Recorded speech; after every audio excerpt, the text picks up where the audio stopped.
Digamos que mi mayor descuido fue, bueno, no descuido, yo todo se lo dejaba a la contadora y creía fielmente en lo que ella me decía. Más que uno confía en las personas que están alrededor en el tema administrativo, financiero y tributario, pero uno sí genera algo que le dice, algo está mal, esto no me cuadra. Y eso es lo que hay que entrar a auditar. Lo primero es sí tener ese abogado que uno necesita, porque es que como empresario le toca, o sea, yo siento que uno no puede estar sin ese concepto desde el inicio. Hola, un aviso rápido. Las experiencias y opiniones que escucharán son estrictamente personales de cada invitado o invitada y no constituyen asesoría legal o técnica. Nuestro objetivo aquí es aprender de sus historias. Comencemos. Bueno, hola a todas y todos. Estamos en la primera entrevista de los emprendedores con sus historias en este lado B del emprendimiento. Hola Miriam, ¿cómo estás? Bienvenida a este espacio. Muchas gracias. Miriam Reyes es una persona que conocí hace ya 4 años. 4 años nos conocimos en mi quehacer con la comunidad Learning Latam, en un evento que se llamaba Colombia e-Learning y que es el nombre de la empresa que me tiene hoy en esta situación, y después les contaré por qué el evento tenía el nombre de la empresa. Pero por allá en el 2022 hicimos un evento en la ciudad de Santa Marta, que hoy se convirtió en lo que es la comunidad Learning Latam, y a la cual Miriam fue, y ahí nos conocimos en Santa Marta. Miriam, ¿recuerda? Sí, señora, claro que sí. Días muy buenos, bonitos. Bueno, lo que te preguntaba es que nos conocimos en el 2022 en el evento de Colombia Learning en Santa Marta, y en ese evento me recuerdo que nos contaste que tú venías de la docencia, durante muchos años fuiste docente y que estabas arrancando en este camino de crear tu propia empresa consultora. Entonces cuéntanos un poquito de tu historia y cómo llegaste al camino del emprendimiento. Bueno, ya pues como Caro dijo, yo soy formadora de profesión, o sea, soy licenciada en la Universidad Pedagógica Nacional. Ya hace muchos años fui profesora presencial durante 25 años más o menos, más, un poquito más. Y en el momento en que empezó el tema del Internet, yo cambié totalmente mi dirección porque yo soy lingüista de lingüística y literatura y me dediqué a estudiar todo lo que tenga que ver con tecnología. Entonces, ¿por qué ese salto? Porque yo sentía que algo iba a cambiar. No sabía bien qué, pero algo iba a cambiar. En ese punto empecé a enfocarme todo hacia esa rama y llegué hasta estudiar ingeniería de software. Y en esa rama fue cuando dije, pues tengo que hacer algo porque pues como ingeniera no creo que iba a tener un campo muy amplio en ninguna parte, ya no era tan joven y competir con ingenieros jóvenes pues no iba a ser tan fácil, entonces decidí armar mi emprendimiento. En ese emprendimiento cuando lo inicié era lo incipiente de educación virtual, o sea, lo incipiente es que creo que puedo decir sin temor a equivocarme que soy de las pioneras del todo el tema de e-learning en Colombia.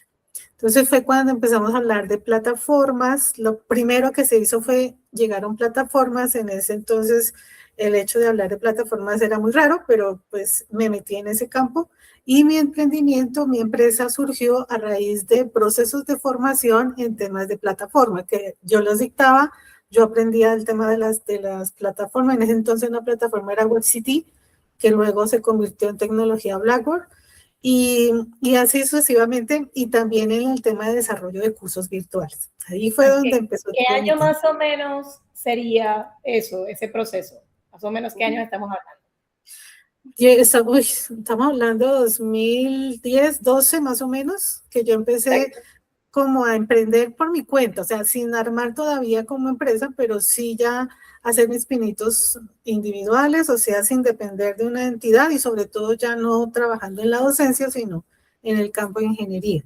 Ahí tenemos más o menos una línea de tiempo muy parecida, porque Colombia Learning también surgió en el 2010. Sí. Entonces creo que tenemos una línea de tiempo. Listo, entonces arrancas iniciando con pequeños contratos, proveer plataformas de formación virtual, contenido y learning, y ahí tenemos muchas similitudes.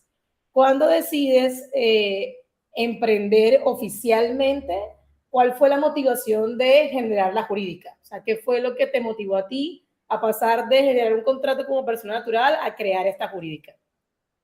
Pues mi primer pensamiento fue uno, lo podrán llamar filosófico o soñador, pero era como darle un lugar al docente como tal. ¿Por qué? Yo sentía que todos los procesos de formación y learning eran procesos de formación, o sea, de educación. Siendo ingeniera ya en este momento, yo sentía que teníamos que dignificar la posición del docente. Entonces yo dije, para hacer eso yo tengo que tener una empresa y voy a contratar solo profesores a los que les voy a enseñar cómo trabajar en temas de e-learning y cómo empezar a pensar en forma de ser, o sea, una forma de ser ingeniero, pero siendo docente. Porque pues nuestra dirección siempre es el aula y todo lo demás. Y todo eso se conjugó y efectivamente monté mi empresa, la organicé, fui la representante legal desde el primer momento. Mi hermano me apoyó y a personas de mi familia también, entonces pues todos estuvimos como alrededor de eso. Mi hermano es ingeniero, entonces otros eran profesores, entonces todos como que estuvimos en la misma cuestión. Eso fue muy rico. Cuando ya tienes esta motivación que es muy noble, muy linda, que es lindo escuchar que la motivación viene de interna y no de afuera, decides casi todos los emprendedores lo hacemos, claro, recurrimos a quienes son cercanos a nosotros, ya sea para la parte de apoyo logístico, apoyo financiero, equipo de trabajo. ¿Cómo arrancas entonces el proceso de ventas y cómo estaban organizados internamente los cargos, por ejemplo? Cuando uno arranca, en el caso mío, yo prioricé siempre producción y ahí yo creo que ahí es donde comenzaron mis problemas. Pero cuéntame tú cómo organizaste ese equipo de trabajo y qué fue lo prioritario, o sea, cómo arrancaste a vender y quiénes eran los que trabajaban contigo. Bueno, mi equipo siempre fueron profesores, unos que estaban enfocados a la informática educativa y otros que estaban enfocados a la pedagogía como tal. Ese fue mi equipo de producción. Tengo que decir que al principio no les pagaba mucho, pero sí les pagaba más de lo que le pagaba un colegio o una universidad. O sea que eso ya era una ventaja. Y lo segundo, ya en la parte estratégica, que me pareció que yo no la manejé tan bien, fue el tema financiero. O sea, el tema financiero fue un tema que para mí fue muy complejo de entender. Menos mal me encontré con una contadora que más o menos direccionaba, pero ahí también empezó el problema del que vamos a comentar un parecito. El tema de las ventas, sí me busqué dos vendedores que eran expertos en temas de tecnología. No interesaba que supieran o no de esto, de e-learning, pero sí en tecnología. Y con ellos empecé también a formarlos, los presioné para que hicieran también trabajo de conocimiento pedagógico y de cómo se podía compaginar esto, y así lo empezamos a vender. Entonces, a mí me fue muy bien, o sea, yo no me puedo quejar que me haya ido mal en esos años, no, muy bien, tuve mucha venta. Claro que no éramos muchos tampoco en esa época, éramos muy poquitos en el país, entonces creo que la demanda también no era tan alta. Y pues creo que era muy bueno en ese sentido, y pues éramos los que conocíamos más en el fondo. Te entiendo perfectamente porque yo también estaba en la ciudad de Bogotá, Colombia Learning también surgió en el 2010 y yo creo que todos nos conocíamos de alguna u otra manera. No me acuerdo que hubo una feria por ahí en el 2011 que vinieron de IFE de España y todos podíamos nombrarnos y sabíamos quién estaba en Cali, quién estaba en Bogotá, quién estaba en Medellín, y yo creo que no pasábamos más de 20 proveedores y learning a nivel nacional, que son muy poquitos. Sí. Entonces siento que todos de alguna manera crecimos rápido precisamente porque no había mucha competencia y había mucho mercado. Las cosas estaban cambiando, te entiendo perfecto. Cuéntame entonces cuándo empezaron los inconvenientes, o sea, cuándo comienza toda esta historia que hoy te trajo a este podcast. Digamos que mi mayor descuido fue, bueno, no descuido, yo todo se lo dejaba a la contadora y creía fielmente en lo que ella me decía. La que yo tuve en su momento fue muy buena durante el inicio, hasta cuando empezó este problema. Ella se me retiró porque después ya era una persona mayor. Yo también, esa es otra cosa, también contrataba personas mayores. Entonces ella dijo, ya no quiero más. Entonces pues me puse a buscar contadores, que no es fácil. Lamento decir que encontrar un contador que realmente sea confiable y que uno diga, esta persona me va a solventar preguntas que uno siempre tiene, es muy complejo. A pesar de que haya gente que realmente esté posicionada y encontré gente muy inteligente, pero no con el ánimo de servir, o sea, se ocupan de tantas cosas que a la final no tienen tiempo para nada. Entonces, descuidan cosas que son fundamentales. El tema fue el siguiente, yo durante esos años y antes del problema que tengo, que eso fue, yo empecé en el 2016 a tener problemas, pero por temas financieros, de manejo financiero y el tema del pago del IVA. A pesar de que yo sí era muy juiciosa con eso, cada año yo sí hacía lo que fuera y cada año lo terminaba de pagar así, haya pagado, lo haya presentado, pero no lo había pagado por X o Y razón. Entonces, pero en diciembre, sagrado, listo. Aun cuando yo tenía dificultades de dinero, que siempre pasa, o sea, eso no es que uno diga, ay, no, todos los años pasé limpio, no, siempre hay dificultades, entonces préstamos bancarios y demás. Y el tema del IVA en un año que fue en el año 2017, se me hizo impagable, pero yo tenía un saldo a favor. Entonces, yo ya había hecho anteriormente 2 compensaciones sin problema porque yo sí he sido muy organizada. De hecho, yo tengo todos mis archivos desde el día 1 de la empresa hasta ahora. Yo creo que eso es lo que me ha salvado. Tengo todo catalogado, todo, o sea, hasta lo de venta lo tengo ahí. Entonces, tuve un problema y resulta que tenía el saldo a favor y el saldo en contra. Eso fue entre el 18 y 19. Buscando la compensación, porque lo que yo debía, lo que yo tenía saldo a favor eran 76.500.000 y lo que yo debía eran 53 millones, que eso es lo más triste de toda esta historia. Que no se pueden cruzar, ¿no? Son 2 procesos independientes. Pero no, aquí sí se puede cruzar. Ok. Aquí sí se puede porque como son de IVA y este era un saldo a favor, entonces no había problema y se presentó la compensación. ¿Qué es lo que pasó? La DIAN me empezó a poner problemas diferentes. Es decir, mi primera negativa, que porque la firma que ahí aparece no se sabe si es del representante legal o no. Pero si yo he sido la única toda la vida, bueno, listo, sigamos. La segunda, que presenta las declaraciones de renta desde el 2012, 11 o 10, no me acuerdo, para corroborar. Y como yo las tenía, pues yo las presenté. Y así, 2 años. O sea, como presentando, ellos haciéndote requerimientos y tú haciendo como respuesta a los requerimientos que te iban haciendo. Buscando la compensación, porque pues estaba la plata para todo. Mientras tanto, había intereses, ¿no? Ok, sí. Pero bueno, de todas maneras yo dije, eso se tiene que resolver porque pues saldo a favor. Con la deuda pues no hay problema. Y ya me habían dicho que sí se podía. Llegó el 2020 y obviamente todas las condiciones que yo venía ya precarias no eran tan buenas. Pues entonces la DIAN ya me empezó a enviar todos esos mensajes de cobro coactivo, mandamiento de pago, toda esa cuestión. Y yo pues me empecé a preocupar, porque dije, ¿y ahora qué hago? Pues yo dije, todo lo que se haga este año no va a haber ganancias, no va a haber nada, y lo ponemos a pagar la deuda o lo que sea, pero yo ya estaba mal y tenía 25 empleados, 25 empleados. Entonces, yo dije, tengo que escoger porque voy a meterme en un proceso, un tema bien difícil, y si resulta que yo no lo salgo bien, voy además a tener 25 personas detrás mío que les pague todo, indemnización, porque yo los tenía ellos contratados por contrato. ¿Término definido o término indefinido? Término indefinido a todos. Ok, o sea, había que, si se sacaban sin justa causa, había que hacer una compensación. Claro. Y había algunos que estaban conmigo desde el principio.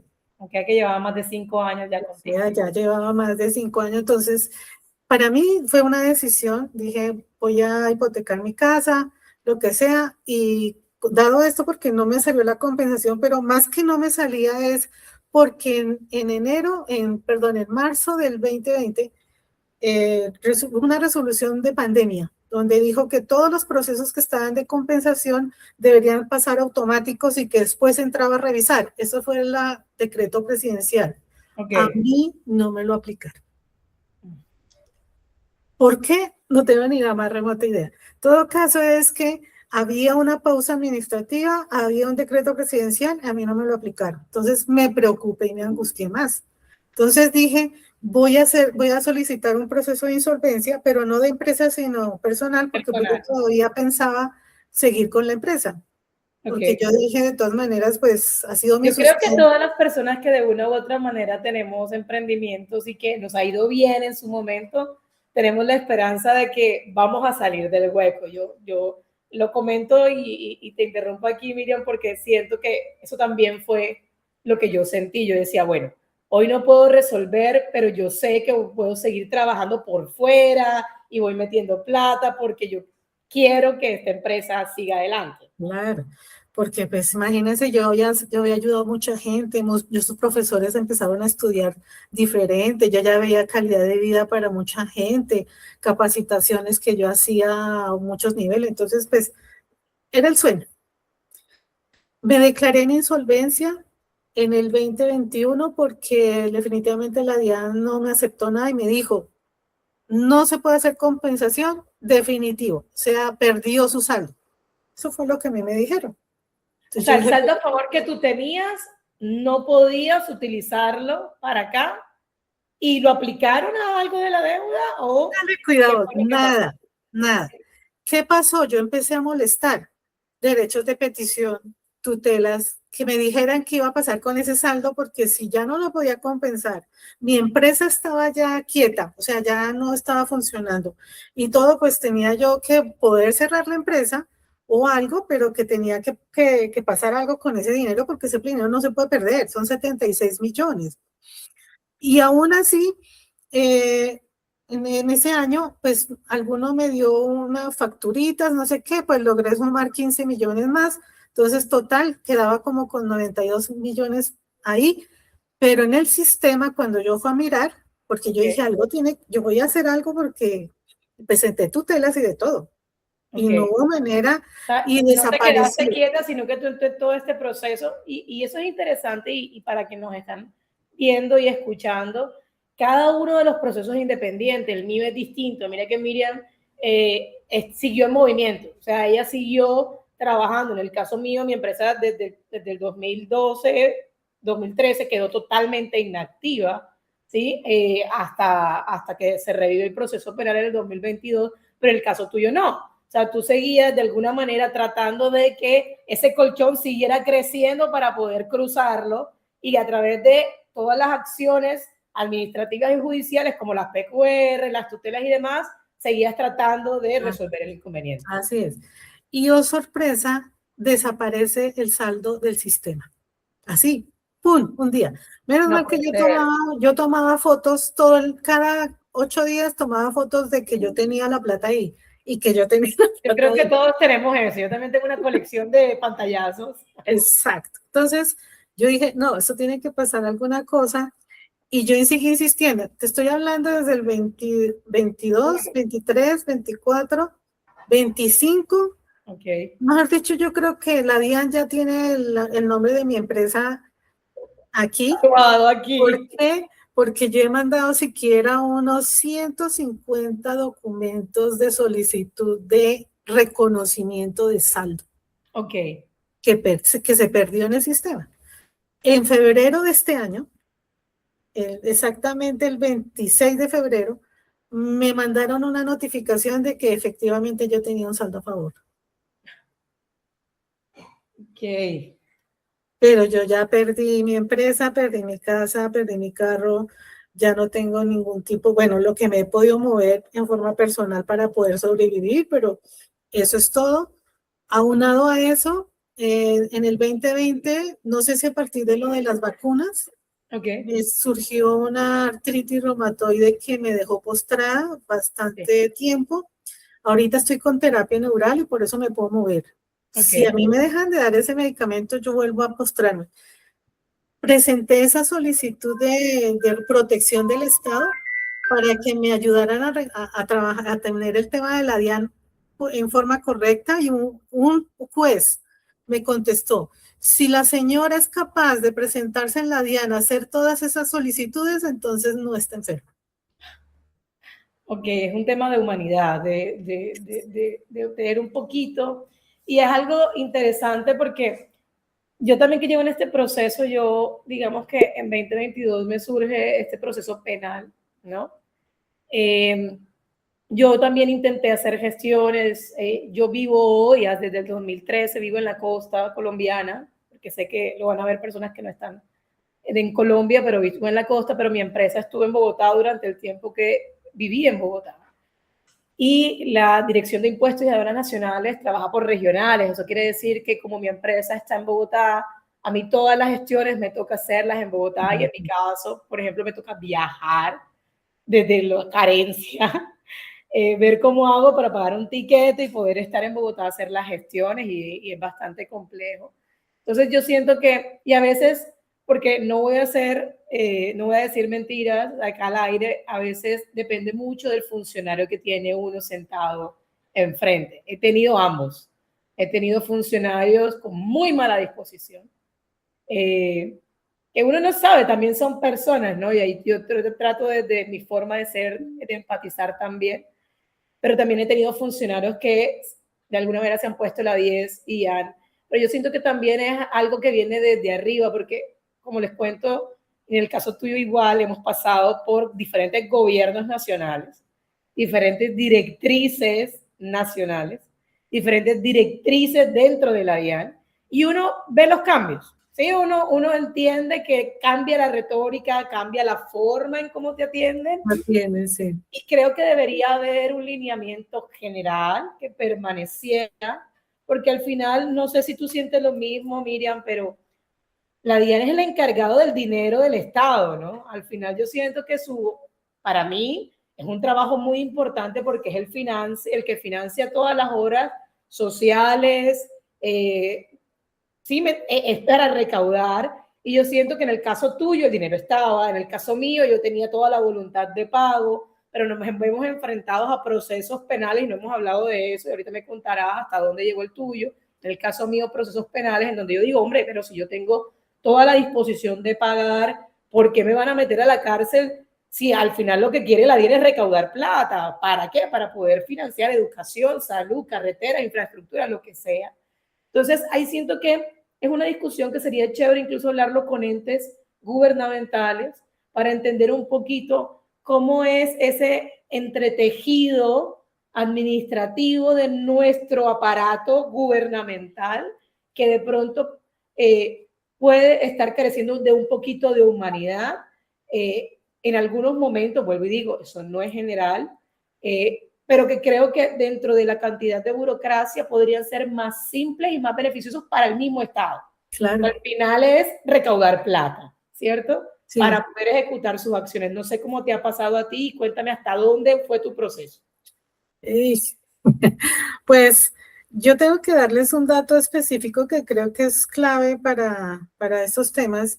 La lucha que yo tuve durante 5 años para el reconocimiento de saldo, que no sabía que se llamaba así primero, y segundo, es correspondiente a una ley que se llama arrastre de saldos, que la ley obliga a que todo lo que los saldos no se pueden perder. Eso es lo único que yo tenía claro era eso, pero no sabía de dónde se había ido y con esa ley fue que yo logré que me reconocieran el saldo.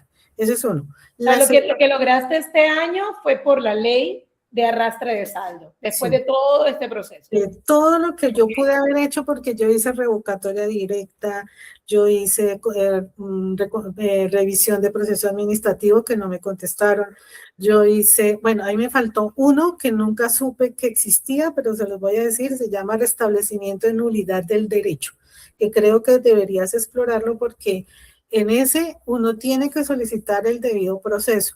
Y pues a mí abiertamente me violentaron todo el proceso. ¿Por qué?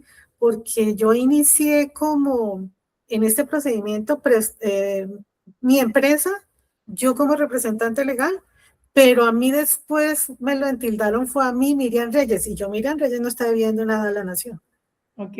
¿Sí? Entonces, hay un cruce ahí legal que yo sé que es por procedimiento y que yo pude haber hecho el restablecimiento del derecho, pero no lo pude hacer porque ya me dijeron que tenía que pasar, que hasta 2 años tiene uno para hacer esa solicitud.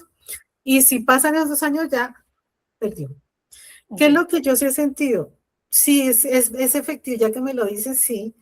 En los últimos años, en la DIAN hay no sé si ese ente existía antes o no, pero se llama la Defensoría del Contribuyente. Sí, lo conocí el viernes pasado. Ah, bueno, sí. La Ese, Defensoría del por ejemplo, Contribuyente. no es que ellos puedan interferir legalmente en los temas que hace la DIAN, pero sí le da unos recursos. Ellos fueron los que me dijeron de esta ley del arrastre. Y hay otro también me está ayudando mucho en el sentido de que parece que yo no tengo que pagar intereses.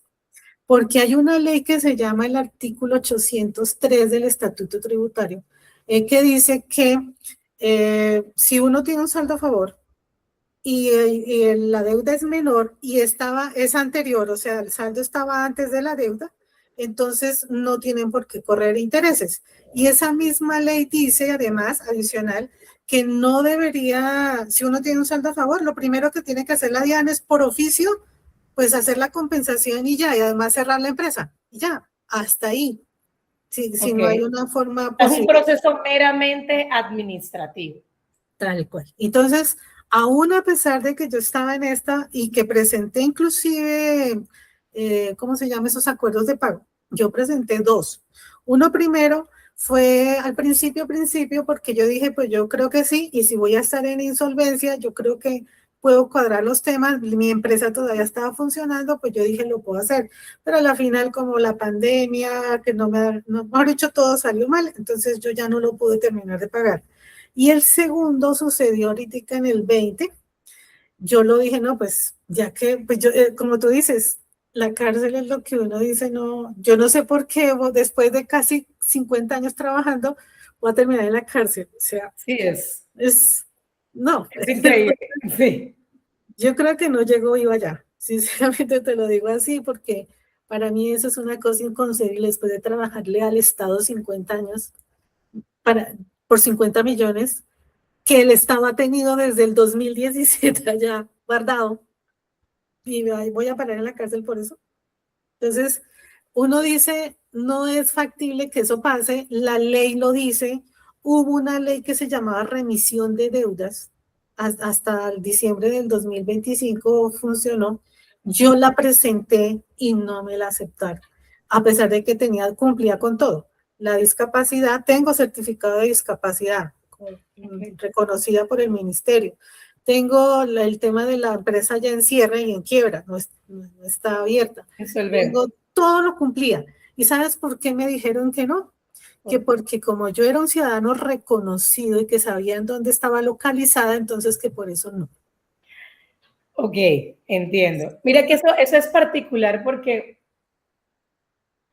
yo siento que, a ver, y esto es un llamado a, somos personas que de una u otra manera, y cuando contaste cuál fue tu motivación por arrancar tu empresa, que es una motivación muy filosófica, muy desde tu propósito de vida. En el caso mío, me conociste y nos conocimos por mi labor de colectivismo, porque considero que en el poder de co-crear están las verdaderas transformaciones. Hoy sigo rigiendo mi vida por eso, incluso en estos momentos difíciles. Y somos personas que tendemos a tratar desde nuestro conocimiento o desconocimiento obrar bien. Cuando a mí en el 2022 me llega el correo, me llega un correo, yo tenía inactivo todo lo de la empresa, pero por cosas del destino todavía tenía acceso al correo que tenía 10 años antes, ¿no? Y yo abro el correo y veo este correo que viene desde la policía judicial, que es cuando te ubican, ¿no? O sea, te dicen, hola, vea, usted tiene este proceso, soy tal cita de policía judicial, quiero confirmar como sus datos, ¿no? Yo lo primero que hice fue decirle a mi esposo, ¿será que esto es una estafa? Revisa. Y él revisa y me dice, no, es real. Y yo desde la buena fe, ¿cierto? Que el mismo Estado también te habla de la buena fe de ellos hacia nosotros, pero yo desde la buena fe de este lado hacia allá, yo digo, sí, soy Carolina Pozo, respondo el correo, no tenía abogado, no tenía nada, apenas estaba como, no tenía ni idea de lo que estaba, lo que me venía 4 años hoy, y respondo a un correo y digo, sí, mi nombre es Carolina Pozo, yo vivo aquí, este es mi número celular. Es más, la persona me llama luego, que es la persona, el oficial de policía, la oficial de policía. Yo restituyo. O sea, que desde la buena voluntad uno dice, hey, aquí estoy, o sea, no debo nada, aquí cuéntame, ¿para qué me requieres? Y ahora tú me dices, eso es, para la ley es un error, porque entonces tú por hacer desde la buena fue de aquí para allá, no pudiste acogerte un beneficio porque simplemente ellos sabían dónde estaba porque tú creíste que todo iba a estar bien. Entonces, sí, es muy duro, ¿no? Claro, porque yo tenía todo el derecho, porque ya no estoy usufructuando la empresa. Tengo discapacidad que se supone que soy sujeto especial de especial protección según la ley, según la Constitución. Pasan por encima de eso hasta los jueces. Y me tienen en el punto en el que estoy, en que a duras penas puedo ganar algo medianamente, porque pues igual hay mucha gente que me conoce y que me contrata y todo el tema, pero yo digo... Ahora a título personal. A título personal, sino... obviamente, porque yo no, empresa ya no puedo tener. Entonces uno dice, ¿por qué la injusticia? O sea, yo la pregunta que le tendría, bueno, ya te hablo del proceso mío penal. La primera pregunta que le va a hacer cuando tenga mi audiencia, que la tengo ahorita en agosto, ¿dónde está el dolo? O sea, según la ley, todo este tema se refiere a que una persona, que también lo entiendo desde la visión del gobierno, o bueno, no del gobierno, de la entidad esta, de la DIAN, que ellos tienen que recaudar y tienen que mirar si la gente se está apropiando de dineros del Estado. Eso lo logro entender. Pero si el dinero lo tienen en su cajita ya, su arca, allá lo tienen, ¿de qué manera puedo acusar a una persona penalmente y decirle, usted está robándole al Estado cuando la plata la tengo allá? Esa es mi pregunta primera a todo este proceso, porque a mí me hicieron todo el proceso creo que es cobro coactivo, mandamiento de pago. Créanme que para los que están mirando, no siempre uno es consciente de que esa serie de documentos lo están llevando a un proceso, porque como sí, uno nunca ha estado en uno... Uno cree pues, que es como un cobro, como cuando te llama Claro, decir, usted debe su factura. Exacto. Entonces uno dice, sí, ¿verdad que sí? Y ya. Entonces, pues yo empecé a tomar conciencia fue cuando ya me llamaron de la fiscalía. Entonces, cuando ya me llamaron de la fiscalía, yo fui a la fiscalía, le mostré todo el expediente, como yo les digo, yo lo tengo todo en un Dropbox, que si alguien se tomara la molestia, ahí está toda la historia del proceso de lo que yo he tratado de pagarle a la DIAN y no han querido, porque es la verdad. Y llegan y yo le digo, pero ¿dónde está el dolo? Si el dolo no existe. Sin embargo, sigo en el proceso penal. Entonces, ¿qué instancia estás hoy, Miriam, del proceso penal? Entonces, ahorita te cuento, ya en el 2022 ya empezó todo el proceso penal. Entonces, empezó con un abogado, contraté 2 abogados, una empresa X, bueno, no sé si la quiera decir, de pronto sí, porque de verdad que es como exponer. Estás en tu libertad, tú decides qué quieres contar. Lo que pasa es que uno meterse con abogados es como complejo, ¿no? Está bien. Esa empresa me dijeron que no, que iban a dilatar porque había una cuestión de la prescripción. También solicité prescripción porque mi proceso también está prescrito por lo menos en una parte. Entonces yo le dije, listo, pues hágala, ¿qué tengo que hacer? Me dijo, no, la audiencia era del 22 al principio del año. Me dijo, no se presente. Dije, pero no es malo no presentarse. Me dijo, no, nosotros lo tenemos ya solucionado, nosotros lo vamos a hablar y bueno. Yo confío en ellos. Boba porque cuando ya me llegó el resumen de la audiencia, que yo no me había presentado, entonces me dijeron, usted está en temas de desacato, y me mandaron a la policía, que porque yo no me había presentado, entonces que yo era sujeto bueno, era un nombre que no me acuerdo bien. Dije, ¿Llegaron a tu casa? Llegaron a mi casa la policía. Entonces yo le dije, pero a mí me dijeron que no tenía que presentarme. Bueno, en síntesis, uno ni siquiera saben qué se está metiendo. Y yo de todas maneras me fui y me presenté allá y les dije que los abogados me habían dicho eso. Y los abogados habían dicho allá al juez que ellos no sabían dónde estaba yo. Esa fue su estrategia. Entonces, cuando yo me presenté, yo le dije, yo estoy acá, yo estoy presente, a mí no me informaron, a mí me dijeron tal cosa, pero aquí estoy. Siguió el proceso. cambié los abogados, obviamente Claramente. me robaron plata. Me conseguí otros, eran muy chicos, muy jóvenes, por eso yo digo, es lastimosamente para todos los, Experiencia. sí, uno no puede en un proceso de estos, si no tiene suficiente y larga experiencia, sobre todo en el tema penal tributario, es mejor no meterse, que creo que sé que decir esto es iluso porque si no se consigue abogados buenos, pues mucho menos que sea especializado y que tenga experiencia va a ser bueno, pero bueno. Todo caso es que ya esos dos, yo le presenté toda mi cartapacio de pruebas, imagínate todo lo que yo tengo en Drops. Y es que uno se convierte como en, ¿cómo que se dice? Investigador judicial. Uno tiene Todo, toda la estructura. todo, tengo todos los documentos, todas las leyes, todos mis archivos, todo. Se lo presenté a él escrito uno por uno porque pues él no tiene por qué conocer mi proceso. Claro. Cuando llegamos a la audiencia de presentación de pruebas, yo dije, pues yo tengo todo ya. Y este señor llega y le dice a la juez, no, aquí tengo esto que la señora Miriam y presentó la compensación. Entonces dijo, ah, sí, muéstreme. Ah, es que no sé dónde lo tengo. Me provocaba En la audiencia. en la audiencia. ¿Y cuál Pues yo audiencia tenía era? todo. La de acusación. Es que, bueno, para los que están conectados, esto es algo que Miriam y yo hemos ido aprendiendo, porque antes de arrancar, sabemos que hemos aprendido de tributaria, de penal, de administrativo, de recursos humanos, y tenemos muchas cosas que contar, pero normalmente estos son procesos independientes y dentro del proceso, cuando ya es penal, hay varias instancias. Hay una audiencia de acusación, a una audiencia de imputación, a una audiencia probatoria, probatoria, no tengo clara cuál es el orden, cuál es primero, cuál es después. Preparatoria y luego la probatoria. Preparatoria, luego probatoria y ya luego vienen las audiencias de juicio. Sí. En la probatoria es cuando si ven series de estos de abogados, que no es la misma ley, porque es la ley norteamericana, que normalmente las series que vemos son distintas, pero cuando ellos presentan las pruebas de qué se va a admitir y qué no se va a admitir en el juicio, esa es la probatoria.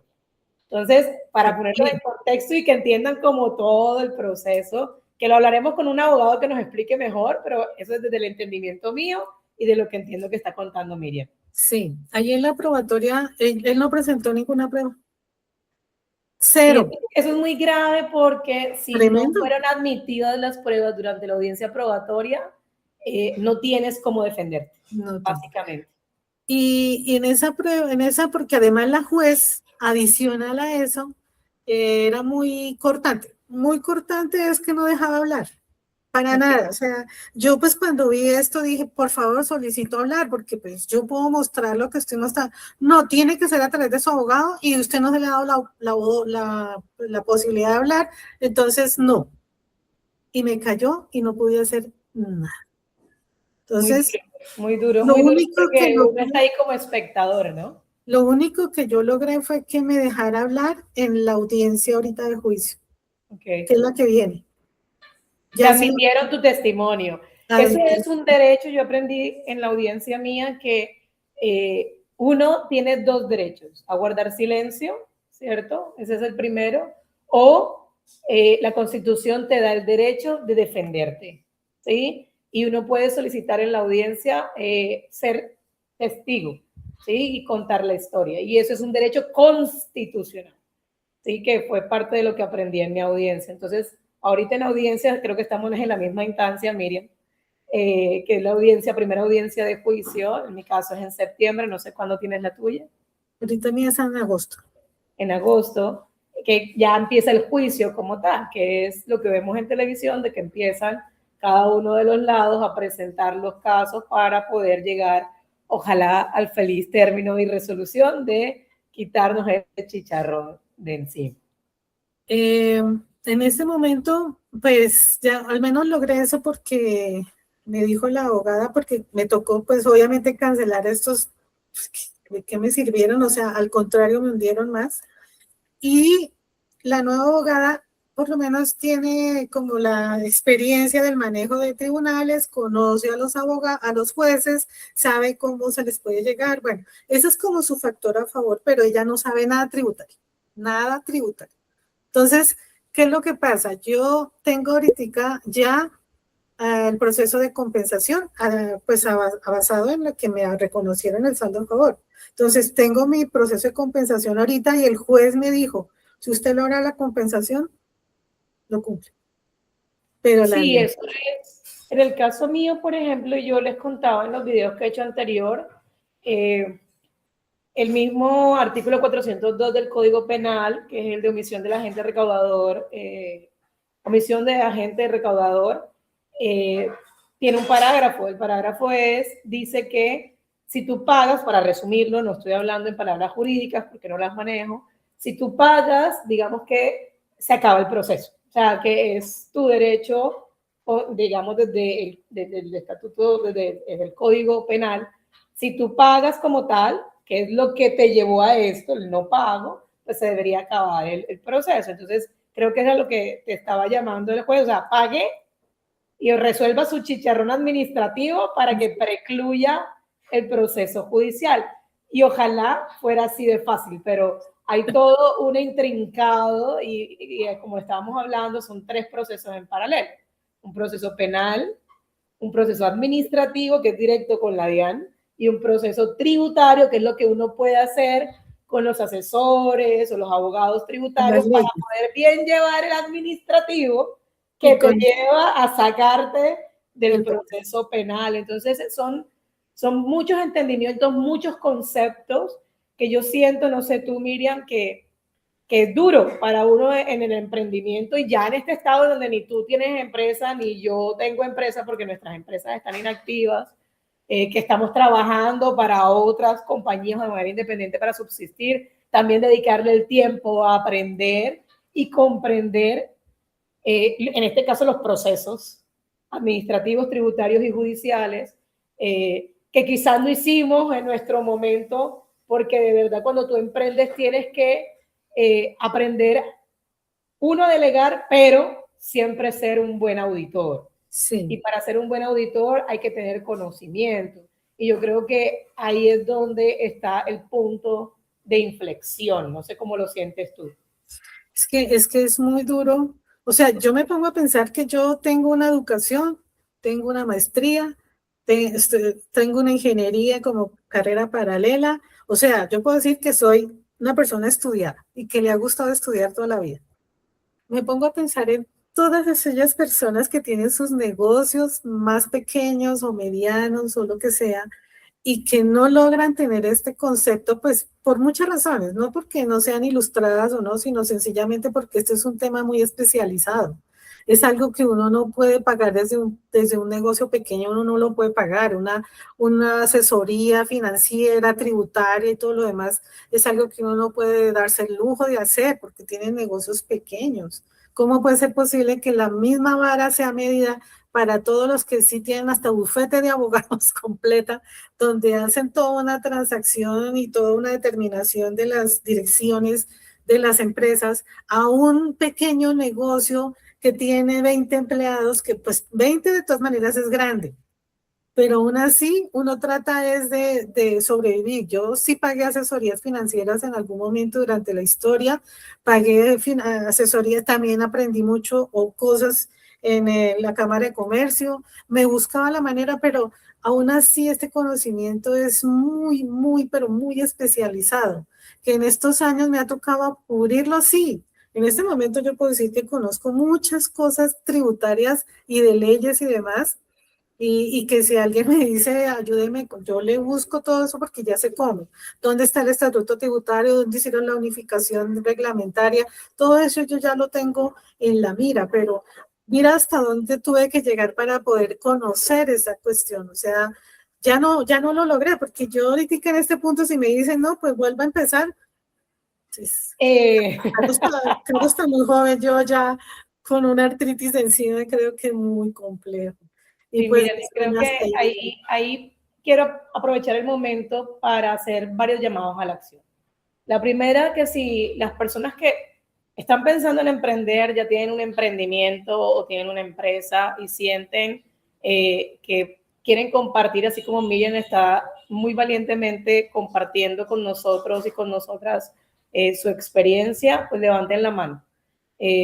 A través del mismo canal de YouTube, me lo dejan en los comentarios, yo siempre dejo mi correo electrónico, porque siento que es muy importante visibilizar y por eso le pusimos el lado B del emprendimiento. Yo he sido asesora de emprendimiento con empresas grandes. Yo he estado en rutas formativas con todos los entes, Cámara de Comercio, incubadora. Yo soy emprendedora desde que tengo 17 años, ¿sí? Y hay muchas cosas y no estoy criticando. Yo no voy, le decía a Miriam antes de comenzar, yo no voy a dejar de emprender, es mi naturaleza, es mi forma de vivir. No quiero desincentivar el emprendimiento, pero lo que quiero incentivar al contrario un emprendimiento consciente, es decir, que sepamos si tenemos las características personales o la determinación de emprender, lo hagamos desde la conciencia, ¿cierto? Que de pronto en su momento ni Miriam ni yo teníamos por completo que nos llevó a todo esto. Porque en el capítulo anterior les contaba yo cuáles eran la naturaleza jurídica del representante legal y lo que implica simplemente colocar una firma en la Constitución en una Cámara de Comercio. Muchas personas que incluso son empresarios. Cuando estamos hablando de empresarios, que ya la empresa genera dinero y tú lo que te encargas es de administrarla, que tiene más de 150, 200 empleados, o sea que puede ser caracterizado como una mediana empresa, que aún ni siquiera tienen claras las implicaciones legales de ser representante legal, ¿sí? Entonces, ser ignorante no es un pecado, fue algo que yo aprendí, tuve que hacer como reconocimiento para poder colocarme acá, ¿cierto? Decir, no me da, yo también, al igual que Miriam, soy muy, ¿cómo se diría? Muy privilegiada en ser una persona estudiada, tengo una carrera, tengo una maestría, tengo muchos estudios, soy una persona que aprende todo el tiempo por el placer de aprender, porque está en mi naturaleza, y aún así, miren, todas las dificultades, pero para mí ser ignorante no es un pecado. Ignorar, si nos vamos a la etimología de la palabra, y yo soy muy obsesiva con la raíz de las palabras, es simplemente no saber algo. Y eso no es un pecado ni tampoco es un motivo de vergüenza. Pero entonces, desde la llamada a la acción es, ¿eres emprendedor? Mira todo lo que estamos compartiendo para que aprendas en cuerpo ajeno. No tienes que pasar por todas las vicisitudes que tanto Miriam como yo y otras personas que estarán aquí hemos pasado. Aprende de lo que nosotros estamos contando para que no cometas los errores. Y si los cometes, tener la conciencia de reconocerlos y accionarlos. ¿Ok? 2, si ya estás en esto, levanta la mano. Quizás algunas de las historias que estamos contando van a ser parecidas a la tuya y quizás algunos ya pasamos por instancias que tú apenas vas a pasar. Y tercero, y aquí para el haberme yo expuesto, Miriam, la semana pasada y hacer esto, ha traído cosas maravillosas, ha traído cosas, personas increíbles que han querido ayudarme. En esta instancia veo una necesidad en tu proceso y ahí hago un llamado a los abogados tributarios, por un lado, a los asesores tributarios que por lo general son contadores, ¿cierto? Si están viendo esto y consideran que pueden apoyar a Miriam en el proceso, y ella contó en qué instancia está su proceso penal, pero también que la solución para el proceso penal es un proceso netamente tributario y administrativo. Si alguien está viendo el video y considera que puede apoyarla, pónganse en contacto conmigo y yo de una vez hago el puente para que Miriam pueda contactarse, porque veo que ya ves la luz. De alguna manera, tanto tú como yo estamos en un momento después de tanta oscuridad. Y yo hice un ejercicio, yo personalmente soy surfista, por eso tengo estos tatuajes aquí, y para poder transitar en la audiencia, que créanme, y Miriam lo dirá ahorita, es muy duro, porque sentarse en el banquillo de los acusados teniendo la certeza de que nunca lo has hecho con dolo, de que has tratado de hacer las cosas bien, es muy difícil. Y yo lo que hacía era escribir como si estuviera una ola para poder sobrellevar todo lo que estaba pasando en la audiencia. Miriam tendrá sus formas y cada persona que me cuenta su historia tiene sus formas de llevarlo. Entonces, en ese orden de ideas, esas 3 llamadas a la acción. Si estás empezando, escúchanos, síguenos, activa, porque vamos a seguir contando historias que seguramente te van a servir. 2, si ya estás en este punto de inflexión, levanta la mano. Cuenta tu historia que yo voy a poder enlazarte porque en este momento soy todo oídos, más que voz, para escuchar las situaciones y ponerlos en contacto. Yo siento que desde el sentido en colectivo podemos salir todos de ese largo túnel, que vemos la lucecita por allá, pero la estamos viendo. Y 3, las personas que tengan ese conocimiento o esa capacidad de apoyarnos, a mí, a Miriam o a los demás emprendedores que van a contar su historia, pues levanten la mano porque lo que necesitamos es apoyo. Y como decía Miriam, apoyo con capacidades, porque varias historias de las que vamos a escuchar, como la de Miriam, ha sido de también contar, oye, que llegaron a nuestra vida personas que de pronto con buenas intenciones, pero con falta de conocimiento, terminaron siendo agravantes para nuestros procesos. Miriam, si te dijera que le dieras un consejo a las personas que están viéndonos y escuchando, ¿qué les dirías?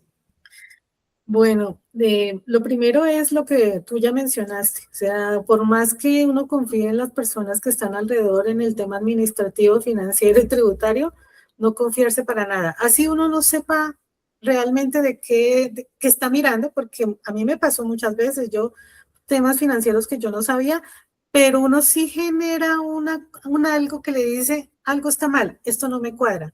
Y eso es lo que hay que entrar a auditar. Lo que tú dijiste es real. La segunda cuestión, sí, cómo ponerlo como norma. El tema del IVA y todo lo que se desarrolla alrededor del impuesto, sí toca con sumo cuidado, casi que es cuidado prioritario y de cuidado intensivo. Es decir, si le llega a uno una cuestión de la DIAN o inclusive de la UGPP, porque a veces uno también lo deja, y eso es ponerle un cuidado, pero prioritario. O sea, no dejarlo pasar, porque si uno, como yo dejaba pasar, porque yo decía, no, pues yo ya lo hice. Lo primero es sí tener ese abogado que uno necesita, porque es que como empresario le toca. O sea, yo siento que uno no puede estar sin ese concepto desde el inicio. Yo lo tuve ahorita cuando ya me llamaron a audiencias y ya es tarde. Ya es muy tarde. O sea, antes, si lo hubiera tenido antes, creo que habíamos podido resolver los temas. Y tercero, pues yo ya estoy mayor, yo ya, digamos, perdí mucha perspectiva de eso, mis fuerzas ya no son las mismas, pero si están jóvenes, no se ha acabado nada, no se ha perdido nada. Hay momento de volver a empezar, de iniciar cosas. A mí a veces me dicen, no, pero es que usted puede ser como ese señor de Kentucky que hizo su emprendimiento a los 80 años y se volvió millonario. Y, bueno, puede ser. De pronto, no sabemos, ojalá. Pues tengo mucha experiencia sobre esto, pues sería genial. Pero por ahorita, pues las cosas así. Y pues mi pregunta al final será, digamos, si uno siempre tiene que verificar y desmontar el tema del dolo. O sea, eso es como el tema fundamental para no llegar al proceso penal. Porque si uno lo deja que se llegue, llega a la audiencia y todavía uno ni se entera por qué. Como tú dices, pasar por ese pasillo y sentarse en una mesa de eso le denigra a uno el espíritu, el alma, todo. O sea, sentarse ahí no es algo que sea fácil de digerir. Así es. Miriam, muchísimas gracias por tu valentía, por levantar la mano. Te admiro un montón. Incluso dentro de los videos de la comunidad Learning Latam hay una charla de Miriam súper potente. Yo voy a dejarla ahí en la descripción para que vean lo que ella hace, lo que ha vivido toda la vida, estos más de 50 años trabajando como docente, y la valentía desde esa naturaleza del aprendizaje, venir a compartirnos tu historia. A todos y todas, muchísimas gracias por acompañarnos. Esta es la primera historia de muchas que durante esta semana me han contactado, porque no soy la única que está pasando por esto. Ya Miriam también, y ya estamos viendo la luz, porque seguramente en agosto Miriam y yo en septiembre saldremos de esta con la ayuda de todos y todas ustedes. Muchas gracias, Miriam, por aceptar el llamado y por compartir tu historia. Bueno, muchas gracias. Y en lo que se necesite y hay preguntas o hay cosas, con mucho gusto. tengo toda la documentación jurídica de los casos. Vamos a dejar ahí los datos de contacto míos. Si Miriam me autoriza, dejo los de ella. Y ahí seguimos en contacto. Ya saben, síganos en YouTube. Y seguimos contando historias porque de este momento tan duro que Miriam y yo estamos pasando, vamos a sacar algo muy positivo. Denle me gusta y compartan entonces para que más personas puedan aprender en cuerpo ajeno. Muchísimas gracias. Nos vemos en el próximo episodio del Lado B del Emprendimiento. Llegó el momento de hacerte una invitación muy especial si estás viendo este video.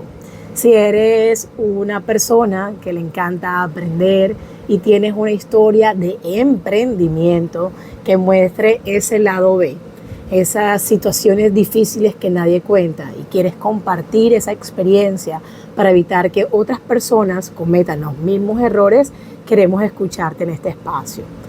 Además, si representas a una marca o a una empresa que cree en el poder del aprendizaje colectivo y quieres pautar o patrocinar este espacio para ayudarnos a democratizar esta información, no dudes en contactarme. Acá te voy a dejar mis datos de contacto. Ayúdame a lograr esta meta. Hagamos más grande esta red de apoyo y sigamos demostrando que aprender es una forma de vivir. Escríbeme y hagamos equipo y continuemos difundiendo este conocimiento que, créanme, puede salvar vidas. Llegamos al final. Quiero agradecer profundamente la valentía de nuestras invitadas e invitados al compartir su lado B. Como aprendiz permanente, mi propósito es abrir este espacio para que exploremos juntas y juntos la realidad del emprendimiento. Recuerden que cada historia compartida es a título estrictamente personal de quien la vive. Sus perspectivas son propias y no reflejan mi postura personal. Asimismo, nada de lo conversado aquí reemplaza ni constituye asesoría legal, financiera o técnica ante ninguna entidad. El emprendimiento es un gran laboratorio. Tomemos estas lecciones con responsabilidad, porque aprender es una forma de vivir. Gracias por acompañarme.